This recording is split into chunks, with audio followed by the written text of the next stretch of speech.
میرے عزیز تم نے سب دے دیا، یہ دنیا دیا اسے، لیکن بچپن سے کاش اسے اللہ اس کے رسول کی محبت دیا ہوتا۔ تو آج کے وقت دیکھو، دلوں میں محبت ڈالنا تمہارا کام نہیں ہے، دلوں میں محبت پیدا کرنا یہ اللہ رب العزت کی طرف سے ہوتا ہے۔ اگر تم اس کی محبت ڈالو گے تو تمہاری محبت اللہ اس کے سینے میں ڈالے گا، تمہاری اولاد کے سینے میں رکھے گا۔ میں بات کہتا ہوں سیدہ کائنات فاطمہ الزہرا رضی اللہ تعالی عنہا کی، جب آپ کے نکاح کا وقت آیا، حضرت علی کرم اللہ وجہہ الکریم کی طرف سے جب پیغام آیا، حضور اکرم صلی اللہ علیہ وسلم نے فوراً قبول کیا اور دونوں کا نکاح کیا، سادگی سے نکاح ہوا۔ تھوڑا سا جہیز جو حضور پاک صلی اللہ علیہ وسلم نے، ان کے جہیز کا لفظ جو استعمال کیا جاتا ہے، بعض لوگ اس کے جواز کے لیے اپنے سارے ساز و سامان اکٹھا کرنے کے لیے اس جہیز کا لفظ استعمال کر دے۔ بات در حقیقت یہ تھی کہ حضرت علی حضور کے ساتھ ہی رہتے تھے مدینے میں، جب ہجرت کر کے آئے تھے تو مدینے میں حضور کے ساتھ رہتے تھے۔ جب شادی ہوئی تو گھر الگ کرنا پڑا، تو جب نیا گھر لیا گیا تو حضور نے کچھ سامان دلایا، یہی جہیز ہے۔ بھائی نیا گھر دلایا جا رہا ہے، آج سے نئی زندگی وہ شروع کر رہے ہیں تو کچھ تو سامان لگے گا۔ میرے آقا صلی اللہ تعالی علیہ وسلم نے وہ گھر میں برتنے کے جو سامان حضرت فاطمہ کو دلائے، اسی کو جہیز کا نام دے کر کے یہاں کروڑوں وصول کرنے لگ گئے۔ ہاں یہاں تو 4 لوگ ایک ہی گھر میں رہتے ہیں، پھر بھی جہیز لا رہے ہیں۔ بڑا بھائی بھی لایا، منجلا بھائی بھی لایا، تیسرا بھی لایا، اب تجوریاں رکھنے کی جگہ بھی نہیں ہے، پھر بھی لایا۔ وہ نیا گھر بنایا گیا تھا حضرت علی کا، تو انہیں حضرت فاطمہ کے ساتھ رہنے کے لیے جو سامان دیا گیا میرے آقا صلی اللہ علیہ وسلم کی طرف سے۔ اور یہ بھی میں آپ کو بتاؤں کہ یہ جو سامان دیا گیا تھا، روایات میں ملتا ہے کہ حضرت علی نے جو مہر کی رقم دی تھی اسی رقم سے دلایا تھا۔ میرے آقا صلی اللہ تعالی علیہ وسلم نے، حضرت علی رضی اللہ تعالیٰ عنہ نے جو مہر ادا کیا، اتنا مہر کوئی نہیں دینا چاہتا آج۔ مہر نظر نہیں آتا لیکن جہیز نظر آتا ہے۔ حضرت فاطمہ کا جہیز لوگوں کو معلوم ہے، حضرت علی کا مہر نہیں معلوم۔ 10,000 سے زیادہ ہو جائے تو جماعت میں جھگڑے چلتے ہیں، مہر اتنا زیادہ کیوں رکھا؟ اور جوڑا 25,000 کا عورت کی طرف سے ضرور چاہیے۔ تم 10,000 کا مہر اپنی اس عورت کو نہیں دینا چاہتے جس کے ساتھ پوری زندگی بتانے والے ہو، وہ اپنا پورا جسم تمہارے حوالے کر رہی ہے، 10,000 کا مہر نہیں دینا چاہتے۔ 786 روپے کو رکھو مولانا، بس اتنا ہی کافی ہے۔ 786 روپے میں پوری اس کی 50 سال زندگی خرید رہے ہو، پتہ نہیں کتنی زندگی، 50 ہے، 25 ہے، 40 ہے، جو بھی ہے۔ میرے عزیزو، مہر جو ہے اس کا شرعی حق ہے جو اس کی پوری زندگی کے لیے تم دے رہے ہو۔ یہ نہیں کہ خالی ایک رات کا یہ معاوضہ ہے یا ایک شادی کے دن کا کوئی نذرانہ ہے، پوری زندگی کا اس کا حق ہے۔ آپ انصاف تو کر کے دیکھو، آپ اس سے اصول کتنا رہے اور اسے دے کیا رہے ہیں۔ ہاں شادی کے وقت جو تمہارے لیے اس کا باپ خرچہ کرتا ہے وہ پتہ نہیں کتنے لاکھوں میں چلا گیا۔ بہرحال میں اس عنوان پر نہیں جاتا۔ سیدہ کائنات فاطمہ الزہرا رضی اللہ تعالیٰ عنہا کی ایک بات مجھے یاد آتی ہے۔ حضور پاک صلی اللہ تعالیٰ علیہ وسلم ان کے پاس تشریف لائے، کہا فاطمہ تمہارا نکاح علی کے ساتھ کر رہا ہوں، منظور ہے؟ حضرت فاطمہ نے کہا بابا جان آپ جو فرمائیں منظور ہے۔ حضرت علی مہر کتنا دیں گے؟ حضور پاک صلی اللہ علیہ وسلم نے فرمایا 400 مسقال چاندی دیں گے۔ 400 مسقال چاندی، وہی زمانے کا حساب کیلکولیشن الگ ہوتا ہے، آپ کسی بھی دارالفتہ سے سوال کر کے پوچھ سکتے ہیں کہ اس وقت کیلکولیشن میں کتنا بیٹھتا ہے اگر کسی کو شوق ہے تو۔ حضرت فاطمہ کا یہ مہر طے پایا، مہر مقرر بھی ہو گیا۔ بعض روایات میں یہ ملتا ہے کہ حضرت فاطمہ نے کہا اے اللہ کے نبی صلی اللہ علیہ وسلم یہ نکاح کس کی جانب سے ہو رہا ہے؟ حضور نے فرمایا اللہ کی طرف سے، اللہ تعالیٰ نے پسند فرمایا کہ تمہارا نکاح علی کے ساتھ ہو۔ تو حضرت فاطمہ کہتی ہیں تو پھر میرا مہر بھی اسی شان کے مطابق ہونا چاہیے۔ 400 مسقال چاندی، کہا میرا مہر بھی اس شان کے مطابق رکھیں جو اللہ تعالیٰ نکاح کر رہا ہے۔ حضور پاک صلی اللہ علیہ وسلم نے پوچھا فاطمہ تم کیا پسند کرتی ہو مہر میں، تم کیا لینا چاہتی ہو مہر میں؟ حضرت فاطمہ نے کیا کہا؟ اللہ اکبر، قربان جاؤ مسلمانوں، کہتی ہیں آقا اگر اللہ نکاح کر رہا ہے تو رب تعالیٰ سے یہ لکھوا لیں کہ آپ کی امت کی بخشش میرے مہر میں رکھی جائے. اللہ اکبر. آپ کی امت کی مغفرت اور بخشش میرے مہر میں رکھی جائے. خواہشیں ہوں تو ایسی ہوں, تمنائیں ہوں تو ایسی ہوں. رسول پاک صلی اللہ تعالی علیہ وسلم کی بارگاہ میں اگر کوئی عزیز بننا چاہتا تو صرف ان کی امت کی بات کرتا, حضور خوش ہو جاتے تھے. میرے عزیزو, آج بھی یہی حال ہے کہ اگر تم امت کا خیال کرو گے تو میرے آقا خوش ہو جاتے ہیں. اگر تم حضور کی امت کے بارے میں بات کرو گے, حضور پاک بے انتہا تمہیں نوازنے لگتے ہیں. حضرت جبرائیل امین نے بھی یہ محسوس کیا. جانتے ہیں حضرت جبرائیل حضور صلی اللہ تعالی علیہ وسلم سے قربت چاہتے تھے تو حضور پاک صلی اللہ تعالی علیہ وسلم سے انہوں نے کیا کہا جانتے ہیں؟ اے اللہ کے نبی صلی اللہ علیہ وسلم, میں چاہتا ہوں میں اپنی طرف سے آپ کی بارگاہ میں کوئی چیز پیش کروں جس سے آپ خوش ہو جائیں. اب حضور کس چیز سے خوش ہوتے ہیں؟ مکہ والوں کی تکلیفیں الگ ہیں, تبلیغ اسلام میں آنے والی تکلیفیں الگ ہیں, سب چیزیں ہیں. لیکن حضرت جبرائیل نے یہ سب نہیں کہا کہ ان دشمنوں کو میں اپنے پر سے ہلاک کر دوں گا یا تبلیغ اسلام میں چلنے والوں کے لیے راہ ہموار کر دوں گا, بلکہ جبرائیل امین نے یہ پیش کیا کہ آقا قیامت کے دن جب آپ کی امت پل صراط سے گزر رہی ہوگی میں اپنے پر بچھا دوں گا. پل سے اتارو راہ گزر کو خبر نہ ہو, جبریل پر بچھائیں پر کو خبر نہ ہو. عزیزان گرامی, حضور پاک صلی اللہ علیہ وسلم کی بارگاہ میں جیسے ہی انہوں نے التجا پیش کی میرے آقا خوش ہو گئے. حضور اکرم صلی اللہ تعالی علیہ وسلم کی احادیث سے یہ بھی ملتا ہے, جس نے یہ دعا کی اللہم اغفر امت محمد صلی اللہ علیہ وسلم مغفرتا عامہ, اللہم ارحم امت محمد صلی اللہ علیہ وسلم رحمتا عامہ. اے اللہ امت محمدیہ کی عام مغفرت فرما, اے اللہ امت محمدیہ پر عام رحم فرما. جس نے یہ دو دعائیں کی حضور فرماتے میری شفاعت اس پہ واجب ہو گئی. امت کی بھلائی کا خیال کرو. حضرت بی بی فاطمہ ہی تو ہیں کہ جو رسول پاک صلی اللہ تعالی علیہ وسلم جنگل میں جا کر کے جب رونے لگے, کسی کے کہنے سے آپ سر نہیں اٹھاتے تھے, حضرت فاطمہ آئیں, کہا بابا جان آپ سر اٹھائیں, میرے آقا آپ سر اٹھائیں. حضور پاک امت کے غم میں رو رہے تھے کہ اللہ تعالیٰ میری امت کی بخشش ہو جائے.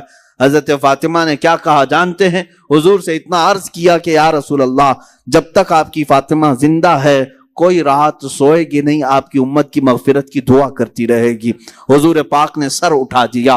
حضور پاک صلی اللہ علیہ وسلم کے پاس جب کبھی کوئی امت کی بھلائی کی بات کرتا ہے میرے آقا اس پر نوازشیں زیادہ کرتے ہیں. آج بھی اگر تم چاہتے ہو مسلمانوں کہ نبی کونین کو خوش دیکھو اور حضور پاک کا دیدار کرنا چاہتے ہو تو بھلائی امت میں لگ جاؤ. ایک رات وہ بھی آئے گی کہ میرے آقا خود تمہیں اپنے دیدار سے مشرف کریں گے. امت کی بھلائی کا خیال تو کرو. حضور پاک صلی اللہ علیہ وسلم کی بھولی بھالی امت کے لیے فکر تو کرو.